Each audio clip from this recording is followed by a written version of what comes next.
친절한 경제 돋보기 온라인 대변인 브리핑. 안녕하세요. 기획재정부 온라인 대변인 김영임입니다. 기재부는 지난 19일 제6회 재정운용전략위원회에서 제4차 국가철도망 구축 계획안 중 비수도권 광역철도 선도 사업으로 선정된 5개 사업에 대한 민자사업 추진 방안 우선 검토 계획을 논의했습니다. 오늘 온대브리핑에서는 광역철도 민자사업에 대해 알아보기 위해 민간투자정책과 이성택 사무관님을 모셨습니다. 안녕하세요. 안녕하세요. 네, 자기소개 부탁드립니다. 네. 기획재정부 민간투자정책과에서 민자철도, 인프라펀드 등의 업무를 담당하고 있는 이성택입니다.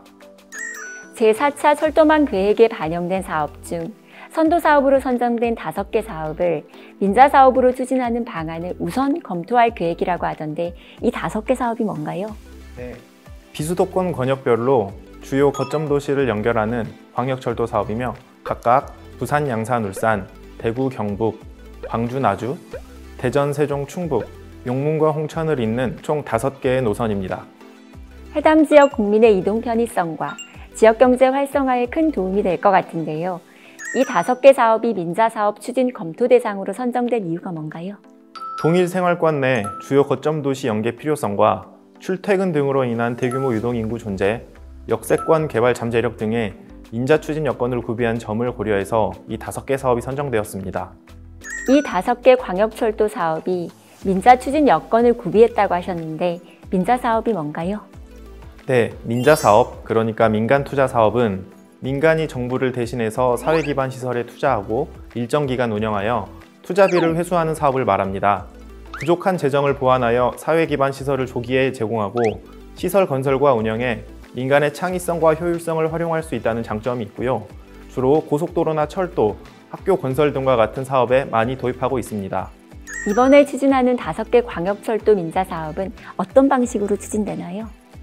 네, 민자사업은 크게 민간 자금으로 시설을 건설하고 소유권을 정부로 이전, 민간이 사용료 징수 등의 운영을 통해 투자비를 회수하는 수익형 민자사업과 민간 자금으로 시설을 건설하고 소유권을 정부로 이전한 후 정부가 시설 임대료 및 운영비를 지급하는 임대형 민자사업이 있는데요. 수익형 민자사업은 주로 도로, 철도 등 수익 창출이 용이한 시설을 대상으로 추진하고 임대형 민자사업은 학교, 문화시설 등 투자비 회수가 어려운 시설을 대상으로 합니다.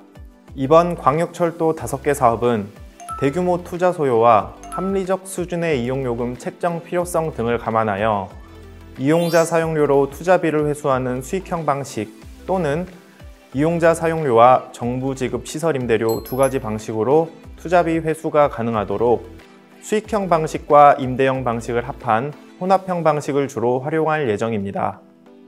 철도의 공공성을 훼손하지 않으면서 민간이 참여할 유인이 있는 수익성을 어느 정도 보장해 주겠다는 거네요. 이 사업들의 공공성과 수익성을 확보하기 위해서는 다양한 부대 사업이 필요할 텐데요. 그렇지 않아도 광역철도 시설 상하부, 근접지 등 인근에 역세권 개발 사업, 공공형 임대주택, 문화체육시설, 마이스 산업시설 등을 유치, 개발하는 등 부대 사업을 최대한 활용할 계획입니다. 민자사업 추진 시 가능한 부대 사업에 제한이 있지 않나요? 현재는 민간투자법 제21조에 의해 17개 유형의 부대 사업만 가능하게 제한이 되어 있는데요.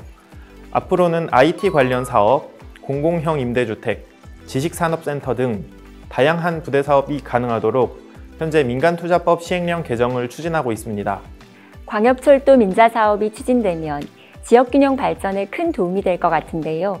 신속한 사업 추진을 위한 방안도 논의 중이시죠? 신속한 사업 추진을 위해 예비타당성 조사, 민자사업 적격성 조사, 전략 환경 영향 평가 등을 동시 추진할 수 있도록 하는 등 사업 기간을 최대한 단축하는 방안도 병행할 계획입니다.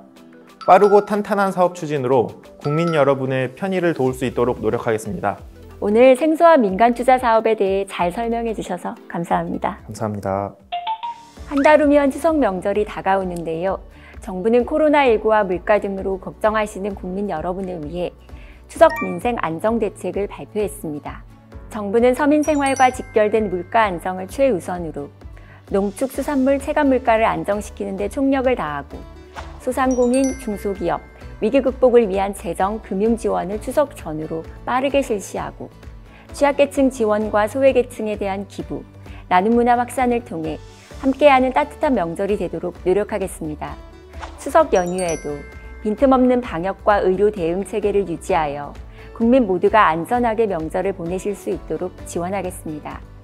아울러 농수산물 소비 촉진, 비대면 중심 전통시장, 골목시장 활력 제고 방안 등을 통해 지역 경제를 지키는 든든한 명절을 만들기 위해 노력하겠습니다. 2021년 추석 명절, 비록 사회적 거리 두기로 언택트해도 마음만은 따뜻하게 서로를 지지하고 응원하는 온택트 명절이 될 수 있게 최선을 다하겠습니다. 이번 주 온대브리핑은 여기까지입니다. 우리 다음 주에 또 만나요.